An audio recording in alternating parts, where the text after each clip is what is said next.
আমরা টঙ্গিবাড়ি আসছি। টঙ্গিবাড়ি এটা মুন্সিগঞ্জ জেলাতে পড়ছে।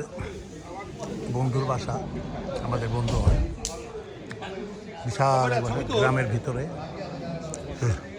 বিশাল বাড়ি। আসার পরে আমাদের খাওয়া শুরু হয়ে গেছে। আমি একটু ধারা বিবরণী দিতেছি।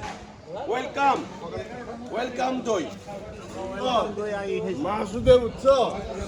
যাই হোক, উনি যিনি মালিক উনি অনেক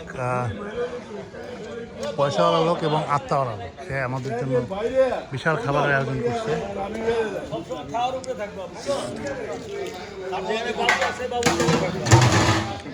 মনে হচ্ছে যেন একটা বিয়ে বাড়ি আয়োজন। কি রাঁধতেছেন দেখি তো একটু। কি রাঁধেন? মুরগির রোস্ট, গরুর রোস্ট। আমরা ঢাকা থেকে প্রায় কত 50-60 কিলোমিটার হবে মুন্সিগঞ্জ জেলা, এবং আমরা আসছিও এরকম 50-60 জন লোক আসছি আমার সাথে।